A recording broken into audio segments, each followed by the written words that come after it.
Hello, good morning students. Class 7th subject हमारा संस्कृत। आज हम वीडियो बना रहे हैं 14B और पार्ट हमारा 4 यानी चौथा पार्ट चल रहा है। बेटा आपको जैसे कि पता भी है कि इससे पिछले वीडियो में हमने आपसे जो पार्ट स्टार्ट किया था, ये चौथा पार्ट जो स्टार्ट किया था, इसके अंदर हमने देखा था कि बहुत ही रोचक पाठ है ये, यानी एक नाट्यांश वाला भाग है जिसमें 4 बाल कवि हास्य कवि होते हैं जो एक बालक के रूप में छोटे रूप में होते हैं और वो लोगों को हंसाने के लिए आते हैं। तो वहाँ पर मैंने आपको पहले भी बता चुका हूँ बेटा कि गजाधर और कालांतक नाम के 2 जो बाल हास्य कवि थे, उन्होंने बताया था, गजाधर ने भी कहा था इसमें कि उसने कहा था कि हे यमराज के सगे भाई वैदराज या डॉक्टर, मैं तुम्हें प्रणाम करता हूँ। यमराज तो केवल प्राणों का हरण करते हैं, लेकिन जो वैद होता है वो तो प्राण तथा धन दोनों का हरण कर लेता है। इस बात पर सभी लोग हंसते हैं। तभी जो दूसरा जो बाल हास्य कवि बैठा हुआ था कालांतक, वो बोला कि अरे वैद तो सब जगह होते हैं, परंतु जनसंख्या रोकने में मेरे जैसा कोई नहीं है। इस बात को वो कहता हुआ एक काव्य पढ़ता है, कहता है कि जलती हुई चिता को देखकर वैद जी आश्चर्यचकित हो गए और कहते हैं कि अरे न तो मैं गया और न ही मेरा भाई, तो फिर यह किसके हाथ की सफाई। इस प्रकार जब बात बोली तो सभी लोग दोबारा हंसना शुरू कर देते हैं। तो यहाँ तक हमने पढ़ा था। अब इसके बाद में जो तीसरा बाल हास्य कवि है जिसका नाम तुंदिल है। तुंदिल का बेटा अर्थ होता है मोटे पेट वाला। तो देखिए शुरू करते हैं आज के वीडियो में हम। तुंदस्य ऊपरी हस्तम आवर्तयन। तुंदस्य तोंद के ऊपरी ऊपर हस्तम हाथ को आवर्तयन फेरते हुए, तोंद के ऊपर हाथ को फेरते हुए।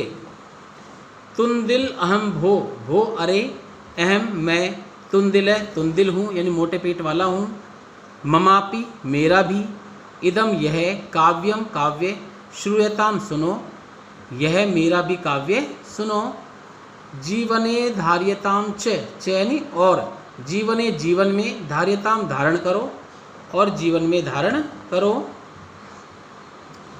देखिए क्या कहता है आगे। पर अन्नम प्राप्य दुर्बुद्धे माँ शरीरे दयाम कुरु, पर अन्नम दुर्लभम लोके शरीराणी पुनः पुनः। देखिए कितनी यहाँ पर हास्य पर बात कह रहा है ये तुंदिल कि दुर्बुद्धे, हे दुष्ट बुद्धि वाले, हे मूर्ख, पर अन्नम दूसरे के अन्न को प्राप्य प्राप्त करके, दूसरे के अन्न को प्राप्त करो और शरीरे शरीर पर दयाम मा कुरु, दया यानी कृपा या दया, माँ मत, कुरु यानी करो, शरीर पर दया मत करो। हे दुष्ट बुद्धि वाले, पराय अन्न प्राप्त कीजिए और शरीर पर दया मत कीजिए। दया मतलब जो कुछ मिल जाए खा लो। परा अन्नम यानी पर अन्नम दूसरे का अन्न, लोके संसार में, दुर्लभम दुर्लभ है। संसार में दूसरे का अन्न मिलना दुर्लभ है, कठिन है, बहुत कठिनाई से मिलता है। लेकिन शरीराणी जो शरीर होता है वो पुनः पुनः यानी 12 मिल जाता है।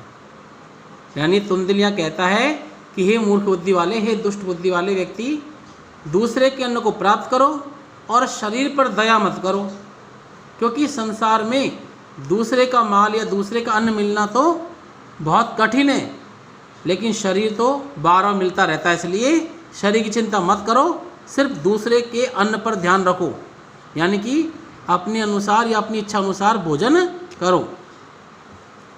सर्वे सभी पुनः दोबारा अट्टहासम, अट्टहास करते हुए यानी तेजी से या ठहाका मारते हुए, कुर्वंती यानी हंसते हैं। सभी दोबारा अट्टहास करते हुए यानी ठहाका मारकर हंसते हैं। इतने में ही जो चौथा हास्य बाल कवि था जिसका नाम चारवाक है, वो कहता है आम हाम हाँ हाँ सही है। शरीरस्य पोषणम सर्वथा उचितमेव शरीरस्य शरीर का पोषण करना सर्वथा सभी प्रकार से उचितम एव उचित ही है। शरीर का पोषण करना तो हमेशा ही उचित है, यह अच्छी बात है। यदि धनम नास्ति, यदि धन भी नहीं है, तदा तब ऋणम कृत्वापि, उधार लेकर भी, कर्जा करके भी, पौष्टिक पदार्थ यानी खाने का भोजन एव ही भोक्तव्यम, प्राप्त कर लेना चाहिए या खा लेना चाहिए।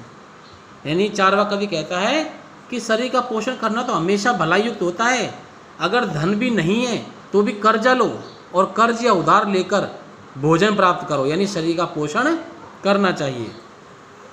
तथा फिर कथयति चार्वाक कवि, तथा यानी फिर चार्वाक कवि जो है वो कथयति कहता है कि यावत जीवेत, जब तक जियो, सुखम जीवेत, सुखपूर्वक जियो, यानी जब तक जियो सुख से जियो, और ऋणम कृत्वा, उधार लेकर भी, घृतम पिबेत, घी पियो, यानी उधार ले लो लेकिन शरीर में पोषण की कमी मत होने दो।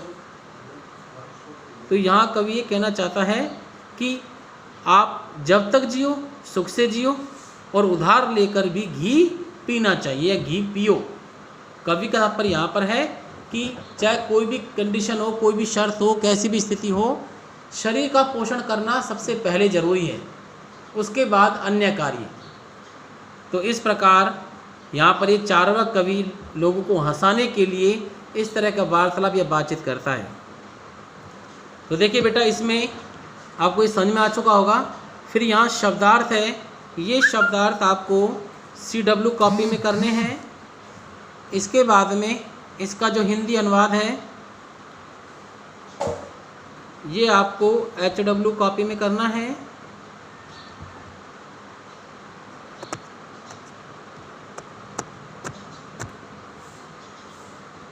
हाँ बेटा, तो अब समझ में आ गया आपको। ये गद्यांश आपको ध्यान से पढ़ना है बेटा, लिखना इसको भी है हम वो कॉपी में। फिर शब्दार्थ आपको CW कॉपी में लिखने हैं और याद भी करने हैं। फिर इसके बाद में हिंदी अर्थ करना है HW कॉपी में, लिखने के बाद याद भी करना है। तो बेटा आज के वीडियो में बस इतना ही। Okay students.